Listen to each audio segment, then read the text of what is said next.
Well, this is Culver Cliff. This is where some people come to die. I came here once.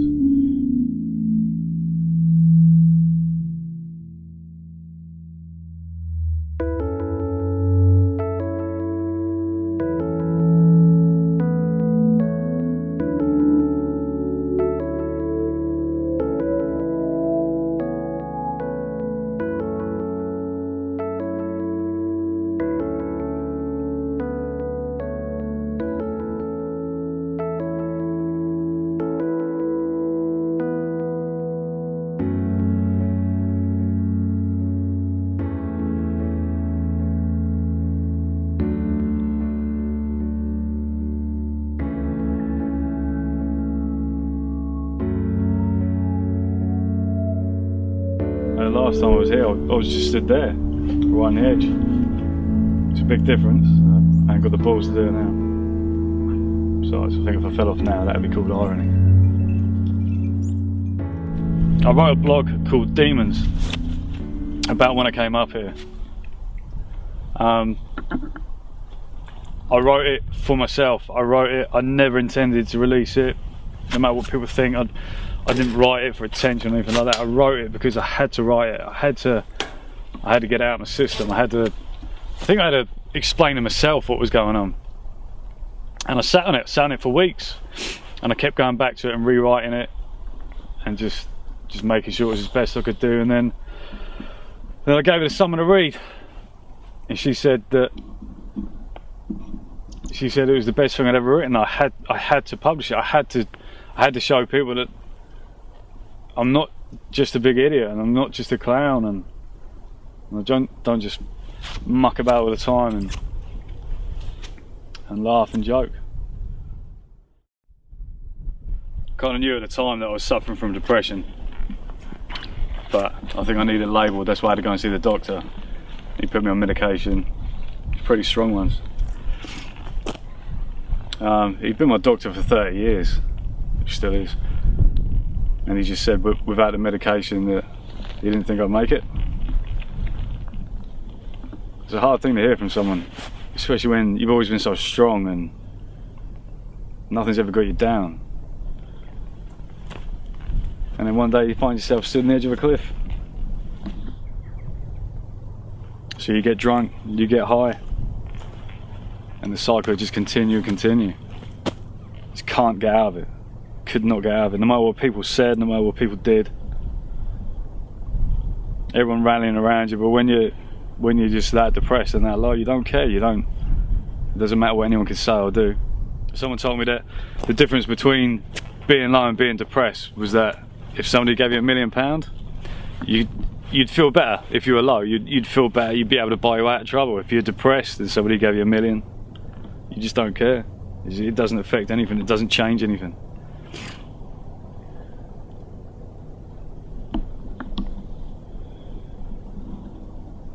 And that was a year but that was a year ago. A lot of things have changed since then. Turned my life around completely around. Stood on the edge of a cliff one day.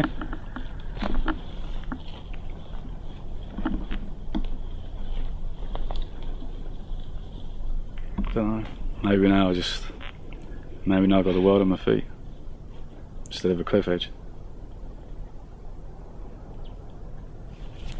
I think I came here. Maybe it was in the back of my mind, but the young man that killed himself literally a month to the day before I come up here.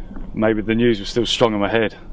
Maybe I don't know. Maybe I was just thinking of the quickest, most painless way. I don't know. I don't know why I came here. So many people have done it here before. Maybe there's no barrier here between swimming away, jumping in. The day that I drove up here, it was about midday, and I drove around the car parks, round and round, trying to find the exact spot where the young man the month before went over. And I couldn't find it. I don't know why I couldn't find it. There was a wreath and flowers and everything there. Because when you're crying so hard, you can't see anything. I drove round and round, tried to get my car over the verge, but they've built, because of the amount of people that have gone over the edge over the years, they've built the verges up. And my car wouldn't go over the verge. If my car had gone over the edge of the pavement, I don't know. I probably would have gone. I probably would have driven over. But I got out of the car and I parked in the car park, and I walked down here after I found the wreath. And I just kept crying and crying and crying. Like I said, my mind, my brain just knew this was not a good place. This was not a good place to be, emotionally and physically. But I just couldn't control it. Just could not hold it in. I was eating him. I hadn't eaten for weeks. I hadn't slept for days.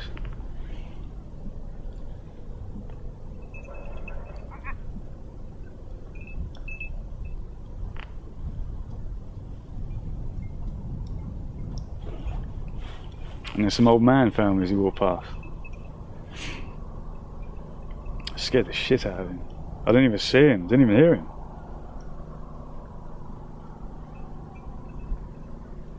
Just kept calling out, son, son. I just turned around and this is the old man walking his dog. He looked more scared than I did. I didn't even speak to him, I didn't say a word to him. I just ran. What would you say to someone who, just think if he'd have been, I don't know, 30 seconds, a minute later, maybe he'd been calling the Coast Guard or something. Or someone knew how bad I was and they were ringing me, but and then they just sent me a text saying, think of your son, I think of your kids. I kind of snapped out of it. I think that's when I realised. I knew I was being selfish all along, but that kind of breathed life back into me.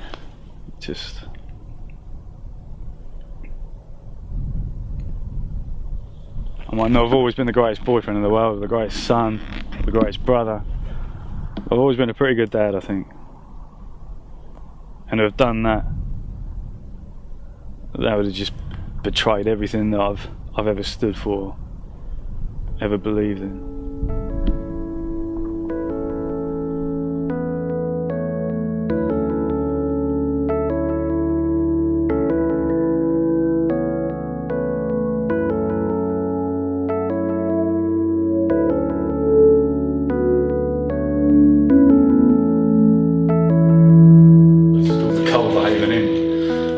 For a drink just to warm up because it's pretty cold out there and wet.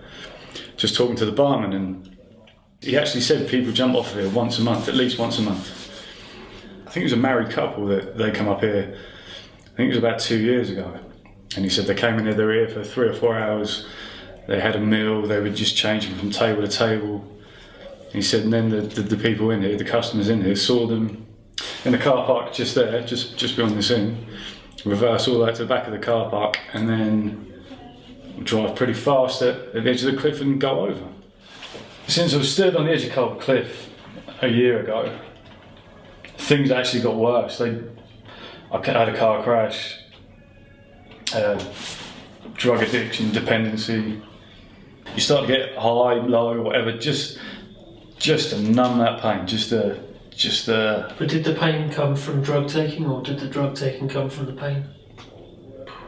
I think what it all came down to was I was just so in love with someone, and I just couldn't really have them.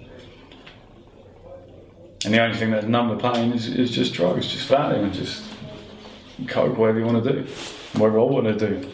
And it'd numb it for that night, and the vodka would numb it, and then wake up the next morning and then the pain would be there, but then it'd be coupled with a hangover, and none of your problems would be solved. None of my problems would be solved.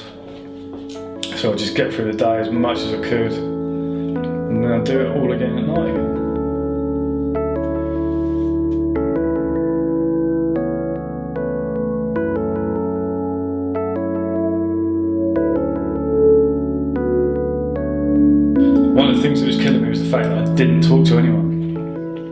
I was too scared to tell people how ill I was and how sad I was. And I'm not going to sit here and preach and say, go and speak to people, go and speak to family and friends, because it's not that easy. It ain't that easy, because I've tried that. And I didn't want to do it. It was only once I'd reached that absolute limit of my mental well-being, illness, call it what you will. It's hard to tell people to go and speak to your friends and family if you're too scared to, if you're too low to do it. But that's what I did. That's what I had to do in the end. And if I hadn't done it, I don't think I'd be here. Just wish that everyone else was struggling. I wish they could talk to people, and I just hope that then people listen. But I think awareness is growing. I mean, there's a lot of loving or hating. Stephen Fry is doing phenomenal work in raising mental health awareness, and he's a troubled genius. But depression doesn't care if you're smart, stupid, old, young, rich, poor. You get it, you get it. It doesn't matter, you can't do a thing about it. And take medication and talk to people. But even that, sometimes, that took me months to accept medication from a doctor. And it wasn't until he told me that I wasn't going to make it unless I took it.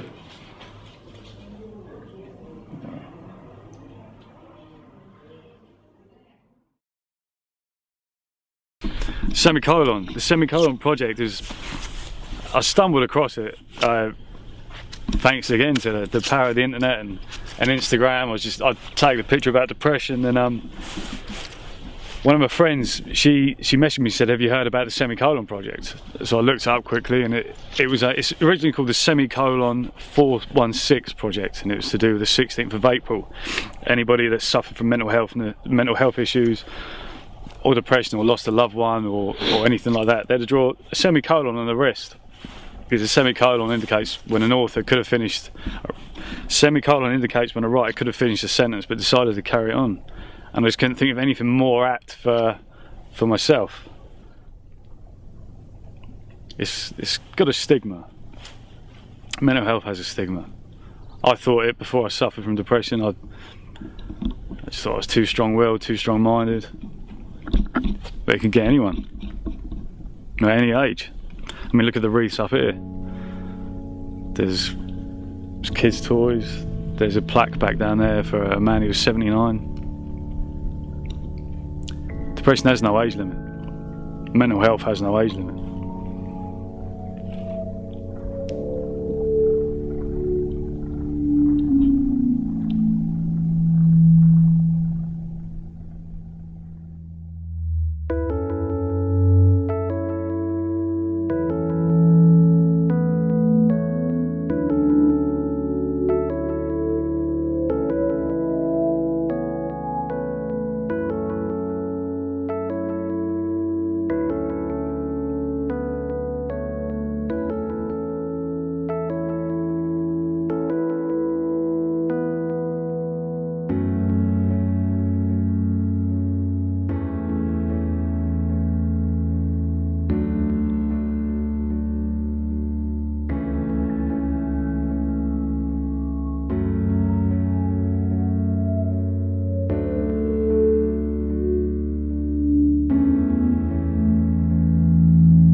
Demons, and I genuinely thought I was going to get hammered by people. I thought that people were going to turn on me and say I was selfish and out of order, because that's the way I thought people thought about mental illness and depression. And so to get that, it just spun me out, and it helped me. Definitely helped me. It made me realise that people do look out for each other, and there is a support network there. Even if you don't feel like you can use it, but your friends look out for you. And strangers look out for you as well. People care. Yeah, people do care. People do care. When you wouldn't have thought that they did. like I said, the amount of friends, good friends, that I had no idea was suffering. It just makes you realise that you're not alone. I realised then I wasn't alone, and I think demons was when I really started rebuilding. Obviously my boss and work and my parents, they all gathered around me and they helped me put the pieces back together, but when you've got hundreds and hundreds of friends and people you don't know contacting you and wishing you all the best, and saying, the amount of people that said, oh, if you ever needed to talk, I'm here. I mean, I never took them up on that, but just the fact that I knew they were there, that helped me a hell of a lot. I still get people, I had somebody read Demons last week and just message me and just say that they've been down and it helped them. I guess I wrote it to help me, but in the end I guess I helped a few people. It's got to count for something. Demons it is the fight within myself. It's the first, when I knew I had the darkness and the blackness in me. I know it just sounds like an old hack, but that's what it felt like. You could feel something inside you. I can still feel it to this day. I can still feel the depression inside me. I know I've got a lid on it.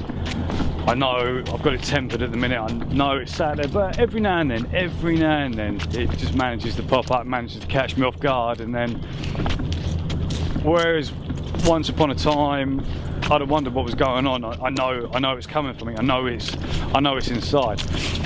I said I've changed my whole life around, and I have. I've got everything back that I wanted. I've got a life, I've got my job, I've got my family back, I've got my friends back. But those demons are still inside me and I can still feel them scratching away. I might look to everyone that I'm back on form and I'm back on top, but I think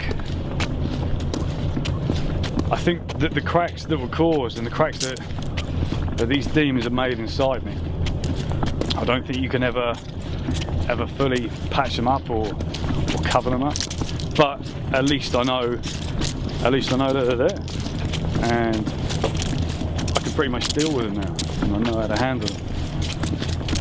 But they're always there. It's about recognising them. It's about understanding what can lead to depression, what can lead to the low points, what can drag you down, the things that trigger off bouts of self-loathing and things like. If you can identify, if you know what causes these things, and if you can stay away from them, I know it's easier said than done, but I did. I managed to cut out a lot, pretty much everything from my life that was dragging me down and making me hate myself. It was a hard step, it was a hard task, it was a lot of tears, a lot of heartache, but I did it in the end. How does it end? How does my story end? My story didn't end, still on the edge of a cliff. I've got no plans to end my story anytime soon. I nearly ended it, like so many others did, up on Culver. They went up there and wrote the end on the end of their stories. I could have written the end on mine. I didn't. I've got too much to do, I've got too many things I want to achieve. But there are people out there that, when the depression takes them, they can't see past the darkness. They can't see past the edge of it. They can't see past the edge of a cliff. A bottle of pills, drink, razors, anything. But my story's not ended yet. I could have chosen to end it. Anyone that wants to end it, you need to just, the old cliche, you need to speak to friends, you need to speak to family, you need to speak to anyone else.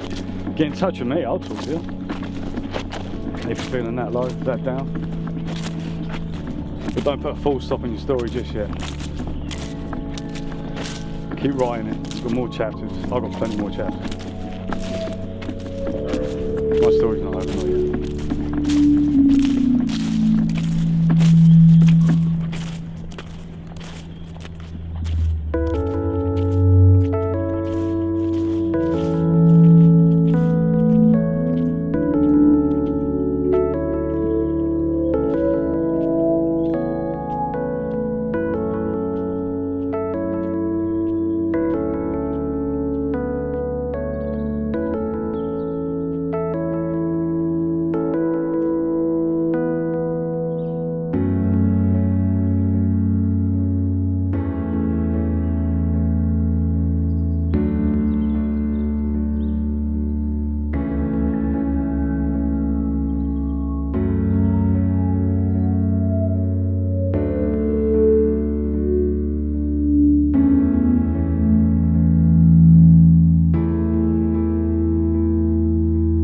think it's because you can't see the illness.